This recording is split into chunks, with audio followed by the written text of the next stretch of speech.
There is a place within you that the world cannot touch. A secret, sacred space where only silence enters. Gregg Braden calls it the sacred space of the heart. And it is in this space that the veils of illusion begin to fall. Neville Goddard spoke of the silent imagination as the language of creation. But few dare to go there, because before finding peace, one must cross the desert of emptiness. Loneliness, so often avoided, is actually a forgotten spiritual code. It is not the absence of something. It is the presence of everything that was buried beneath the noise. It is not a punishment. It is a portal. It is not a curse imposed by life, but an initiation granted by the soul. The ancient wisdom knew this, but we drifted away. We live surrounded by voices, screens, and promises. But who is truly present? We are together, and yet so deeply alone. The illusion of hyperconnection has fragmented us. A noisy mind cannot hear the whisper of the soul. Presence has become a threat, and it is precisely because of this that solitude hurts. But there is something hidden in that frightening silence, a space where your essence can breathe freely, where your energy reorganizes, where life can finally be heard. That's what we will talk about the pain no one sees, about the fear no one names, and about the healing that can only happen when there's no longer interference. The deepest pain is the one no one notices, the one that lives in silence behind a practiced smile. It's not the loneliness of being alone in a room. It's the loneliness of being surrounded by people yet disconnected from yourself. This is vibrational loneliness. It is not physical. It is energetic. The body interprets this emptiness as danger. It goes into alert, as if something were wrong. But the spirit recognizes this same emptiness as a point of rebirth, as the dark womb before life begins again. Our emotional childhood shapes how we respond to being alone. If we were taught to fear silence, to constantly seek validation, solitude becomes a threat. But what if this discomfort is actually a symptom of a soul trying to return home? The feeling of not belonging is not your fault. It is the language of the soul saying, "You've strayed from yourself." And every attempt to escape loneliness is, in truth, an unconscious attempt to escape your own presence, because it is there, in the void, that hidden memories try to emerge. But instead of running, what if you listened? What if, just for a moment, you stayed with everything that arises in the silence? That's where healing begins. We live in an age where withdrawing is almost a sin, where silence is mistaken for failure, where happiness must be performed, posted, validated. Performative spirituality subtly condemns those who choose to retreat. There is a collective addiction to validation. Look how happy I am. Look who I'm with. This constant need to be seen becomes a vibrational prison. But being alone is not being in lack.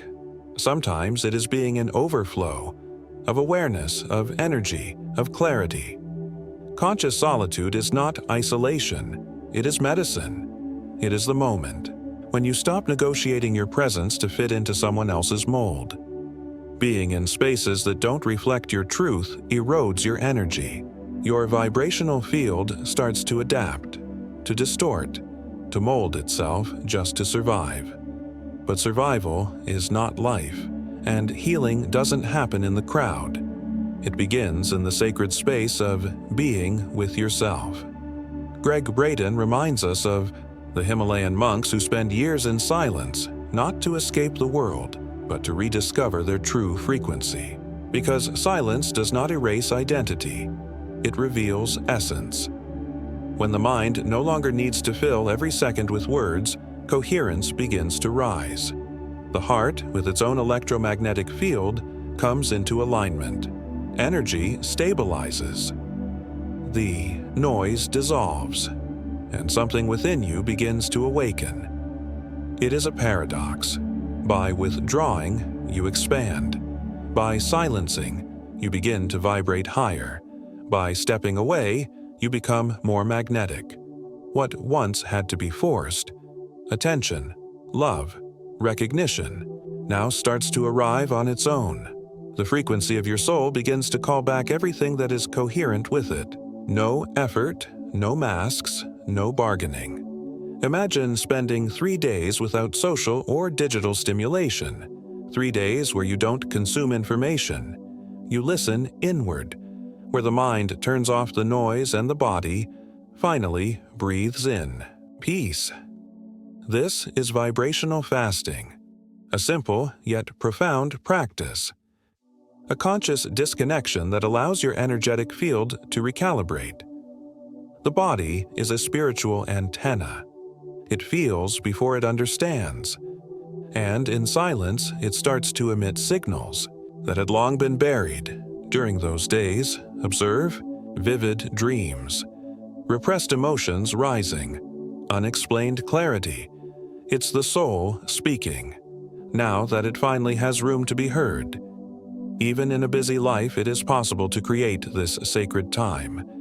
It is a vibrational decision, not an escape. There is something ancient in solitude. Buddha found awakening in silence. Moses went up the mountain. Jesus entered the desert. The shamans withdrew into caves. The cave is the spiritual womb, the dark place where everything seems to end, but it is only beginning. The silence of the cave is not absence, it is preparation. The spiritual desert is essential. It is where the soul begins to decode instructions that had been hidden by rush, distraction, and fear. In the darkness, everything that once seemed lost starts to make sense. In the stillness, the calling becomes clear.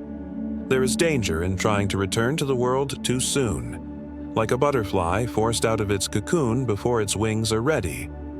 The fear of exclusion causes many to abandon the process before healing has occurred. We want to reconnect, but with what part of us? The fragmented or the whole?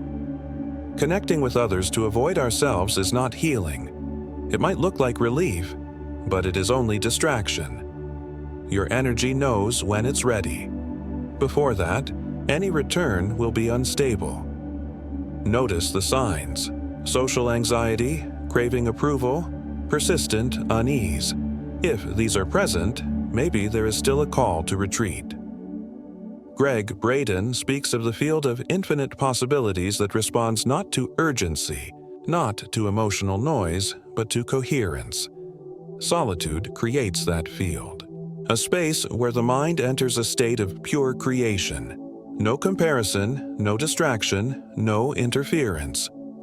It is in this state that true manifestation begins. Silent manifestation, the kind that vibrates before it is named. The paradox is this: everything we desperately seek outside only appears once we've learned to hold it within. It is in solitude that you become what you desire, and then the world responds. Bruce Lipton reminds us that the environment shapes genetic expression, and silence is an environment. Conscious solitude reprograms not only your mind, but your very cells. The body, far from social stress, begins to regenerate.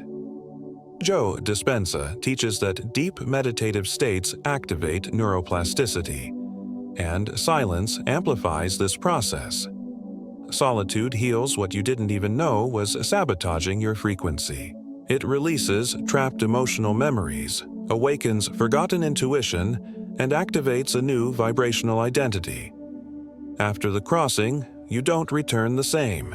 You return more whole, more present, more creator. Loneliness is a teacher, silent, firm, compassionate, and perhaps the most powerful one of all.